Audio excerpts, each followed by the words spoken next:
कुछ लोग ज़िंदगी में हमेशा बेहतर फैसले लेने के लिए जाने जाते हैं, लेकिन मैं उनमें से नहीं हूँ।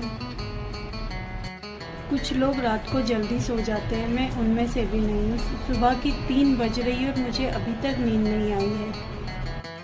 आपको पता है 15 घंटे बाद मेरी शादी होने वाली है और कोई 100 मेहमान मेरी शादी के लिए गोवा आए हैं। जैसे तैसे सुबह तो हो गई है, चाय ही नहीं संभाल पा रही हूँ। पता नहीं इस बखेड़े को कैसे संभालूंगी। पूरी फैमिली हल्दी फंक्शन की तैयारी में जुटी हुई है। इन्हें नहीं पता कि दूल्हा ही नहीं आ रहा है। अब मैं कैसे बताऊं? अनुज का कॉल आया था। उसने बगैर किसी औपचारिकता के मुझसे डायरेक्टली कह दिया कि उसने अपनी टिकट्स कैंसिल करवा दी और वो नहीं आ सकता। मैं घर वालों को सारी बातें बता दूं, ये शादी नहीं हो पाएगी। 2 दिन तक बहुत ज़्यादा रोने के बाद अपने परिवार वालों को समझाकर मैं निकल गई अपनी तलाश में, क्योंकि मेरे पास कोई और ऑप्शन ही नहीं था। मुझे ऐसे व्यक्ति ने धोखा दिया जिस पर मुझे सबसे ज़्यादा विश्वास था। उसने बीच शादी के दिन ये रिश्ता तोड़ दिया। मन तो कर रहा था कि खुद को ख़त्म कर लूँ, लेकिन फिर खुद को समेटा और आगे बढ़ने की कोशिश की। कभी कभी दिल करता है कि पानी में डूबकर ही मर जाऊँ, लेकिन फिर ईश्वर ने मुझे संभाल लिया और भगवान के दर्शन करके मैंने आगे बढ़ने का प्रण लिया, क्योंकि वो तो कुछ बताने को तैयार ही नहीं था कि उसने ऐसा क्यों।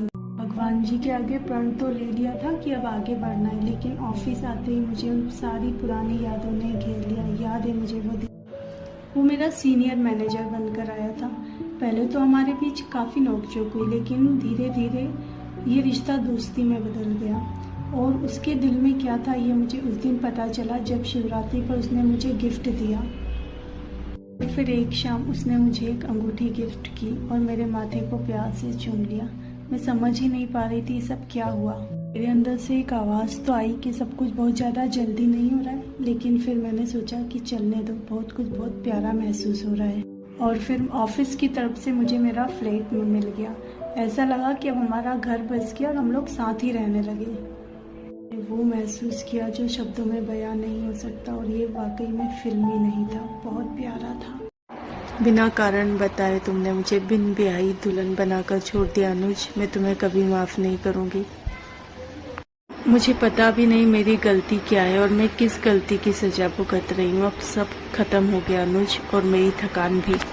वक्त के साथ मैंने अपने अंदर की आवाज़ को दबा लिया और मैं काम पर फोकस करने लगी। पर फिर वही जीवन में एक नया कांट। मेरी लाइफ में देबू आया। वो मेरा बहुत ही पुराना दोस्त था, पर अब एक नई कहानी शुरू।